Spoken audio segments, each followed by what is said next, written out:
Well, good afternoon, and thanks to all of you for tuning in today.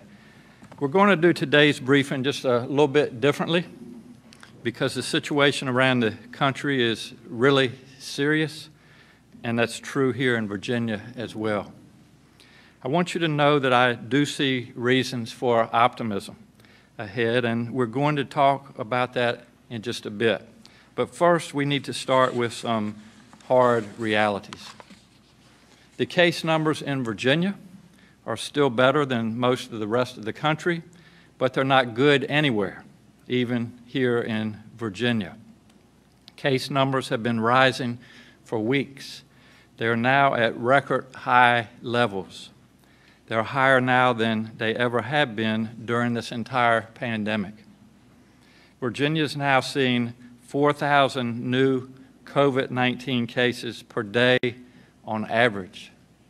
Today, we recorded an additional 54 deaths. We all remember what it was like when things were really bad back in May. Back then, we were seeing about 1,200 cases a day. Now we're seeing almost 4 times as many. The statewide rate of test positivity is at 11%. That's almost doubled in just 1 month.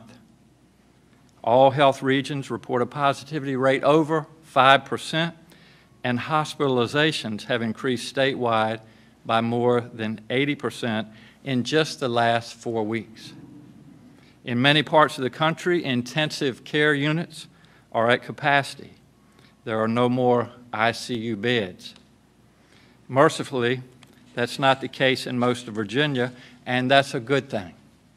But hospitalizations in the ICU have been rising since early November, and capacity is becoming a problem in Southwest Virginia and could soon become an issue here in Central Virginia.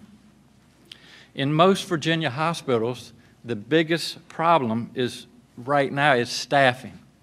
The nurses and doctors are literally exhausted. They've been working around the clock for months. Even worse, many of them are now dealing with COVID at home. They live with someone who gets it or they get it themselves. That takes them out of the work rotation, and it makes the pressure on other workers even worse. So I want to start today by showing you what healthcare workers are experiencing. I'd like to introduce you to Emily. She is a registered nurse. She works at Ballad Health. That's the hospital company that serves Southwest Virginia and East Tennessee. It's my understanding that the sound may not be quite as good in this room, so listen up, but hopefully those of you that are viewing will be able to hear this well. Let's listen to Emily. Okay, so I guess where to start. We started this fight together. We started staying at home, not going out unnecessarily. As a community, I think that everybody did really well. They fought with us. We were trying to stop the spread of it. Everybody knew how dangerous it was. They supported us. We felt like they were behind us. And now, I guess they're tired of it. I guess people are tired of being alone or in their homes and want to get out and be social again. And we understand the importance of mental health, but the fight is getting out of hand. It's getting worse. It's spreading. I work on the COVID ICU, and I've been down here for about a month now, solid. We're losing more than we're keeping. I put an ungodly amount of people in body bags that I wasn't prepared to do, that I wasn't prepared to give up on a patient, but there was nothing else we could do, and we lost them. There's been days that I have lost 2 patients, did their care and got them moved out to the funeral homes and had to take 2 right back that were equally as sick. I go home, I carry it home, I cry a lot. I cry a lot. This is real, you know, like I understand the sacrifice and that it's hard to stay home and it's hard to wear a mask and you feel like you can't breathe. But seeing these people die that can't breathe, you know, like it starts to take a toll on you. And you feel so frustrated that they didn't take it serious, you know. Like I can't tell you how many patients that we've had that they contracted it at a ball game or at a family affair of some sort, you know, some birthday parties or dinners, or I've not seen my grandparents in a long time. I sacrifice my time.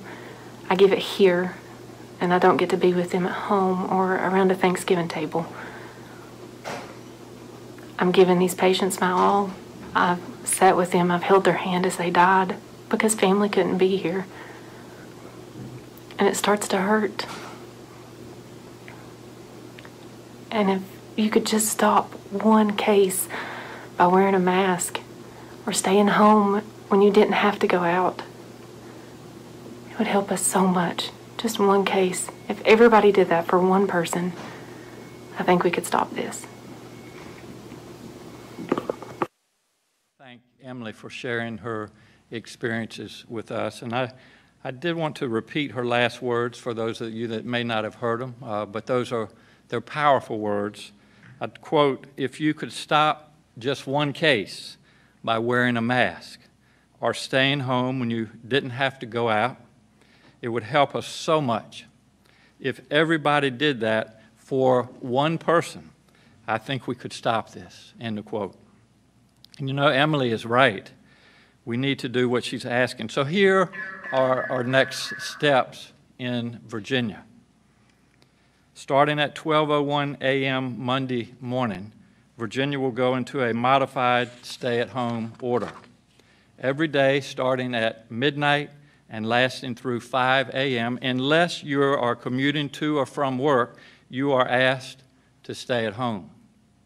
It's a reminder that you should stay home whenever you can during the rest of the day.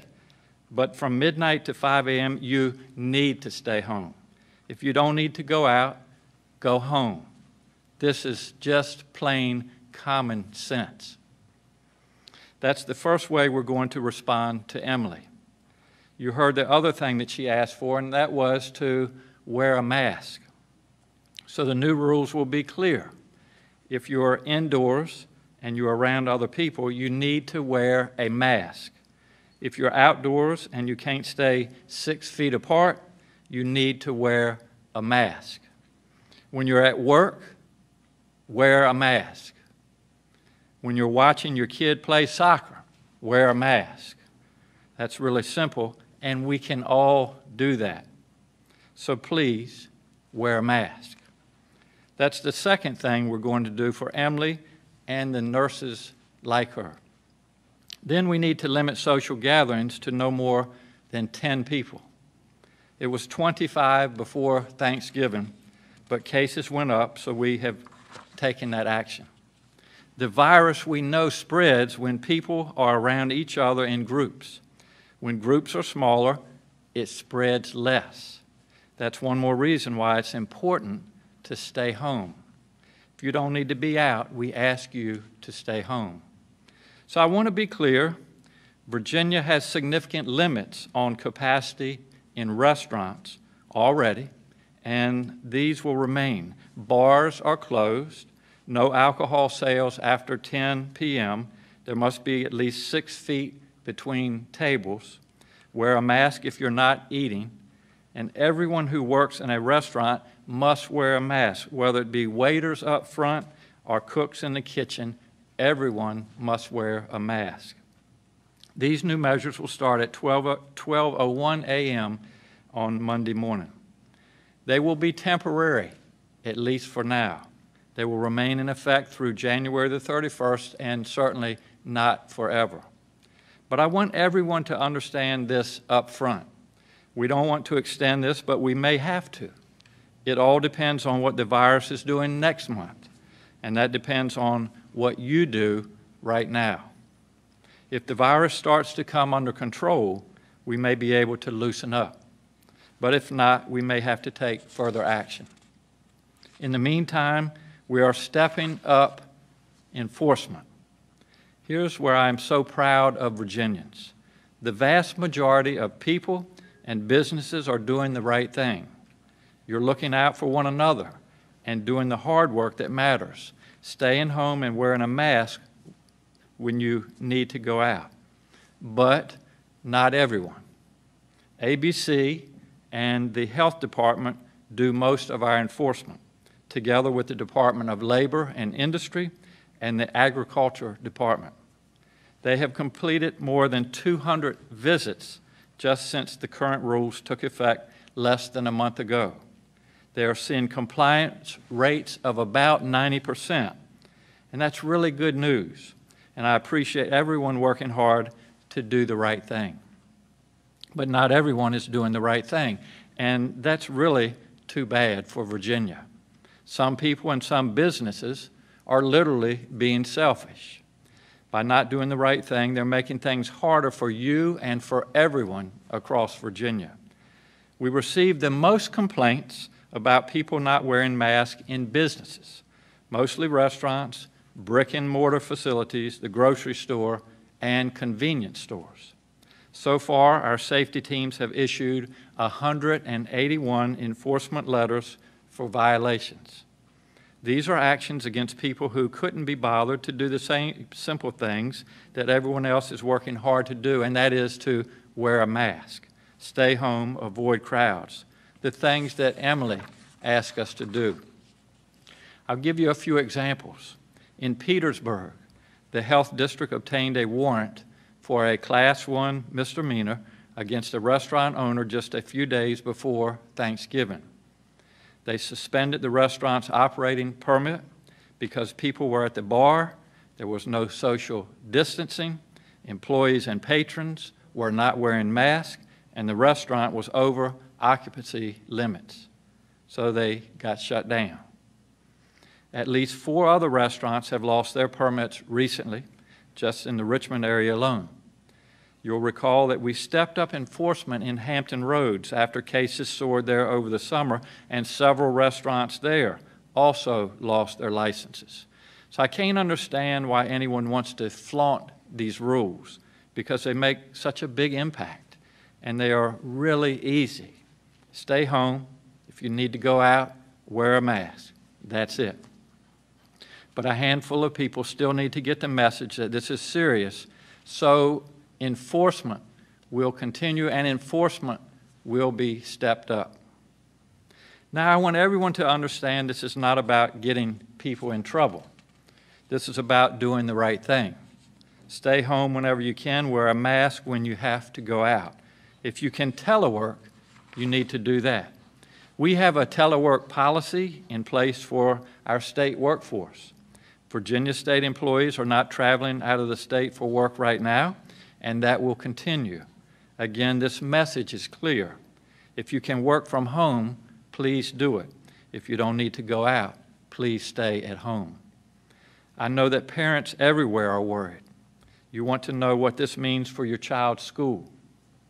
The simple answer is this does not change anything about schools or colleges and universities. Across Virginia, local school boards and school superintendents are working very hard to make thoughtful and responsible decisions at the local level. Local leaders know what's right for their community. Virtual learning or virtual learning together with some in-person. We're going to keep working with local leaders to make sure they have the information they need to make these important decisions. Everyone wants to get students back in school as safely and as quickly as possible. We know that that is the best place for our students.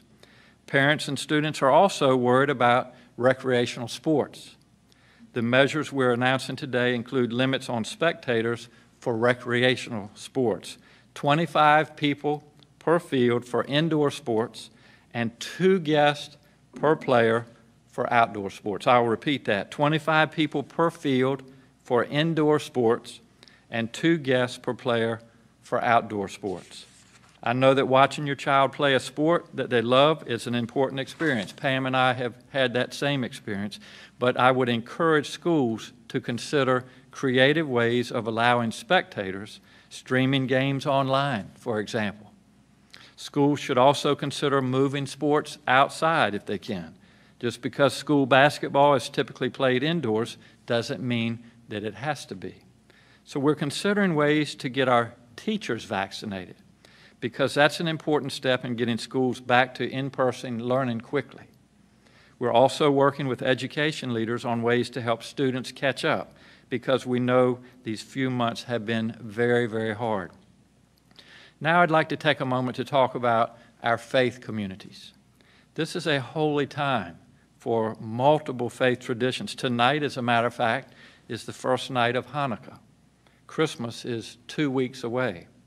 The holidays are typically times of joy and community. We gather together, we celebrate our faith, and we celebrate with family. But this year, we need to think about what is truly the most important thing. Is it the worship or the building?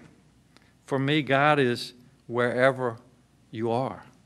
You don't have to sit in the church pew for God to hear your prayers. So I strongly call on our faith leaders to lead the way and set an example for their members. Worship with a mask on is still worship. Worship outside or worship online is still worship. I can't remind Virginians enough how serious this virus is. And as I call on our faith leaders to set the example, I also hope that our local leaders across the Commonwealth will do the same. Many already have. We have seen so many people who didn't fully realize how dangerous this disease was until they experienced it themselves. I want to share this message that Hillsville Mayor Greg Crowder posted on Facebook this week after he tested positive. As you all know, Hillsville is in our beautiful Southwest. He says that he felt the odds were in his favor until he experienced COVID himself, and he is suffering. In fact, he said, "This is absolutely awful, and it tortures you."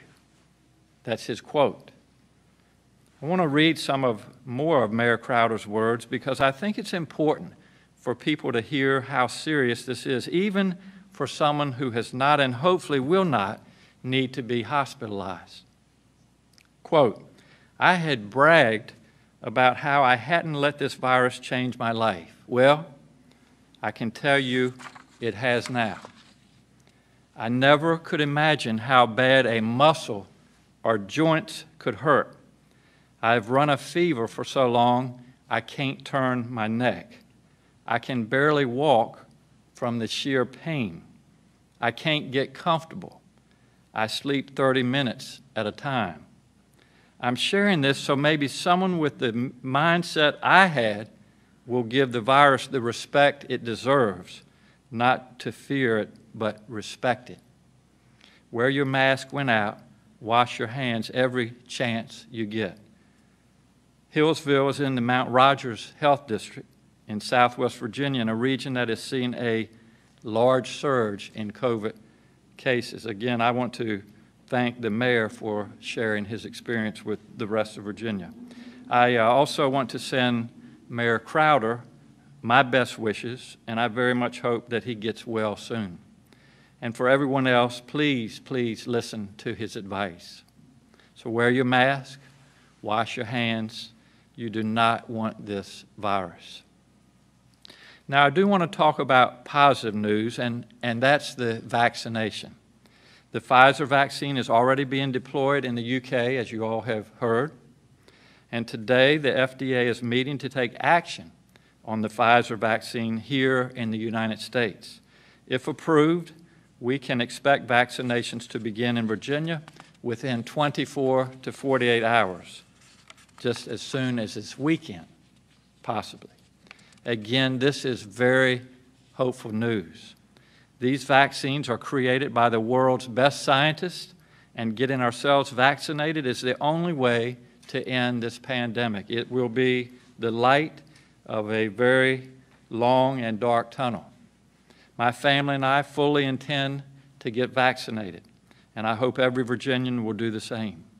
Our Department of Health is experienced in vaccination, and they have a plan in place for how to do this.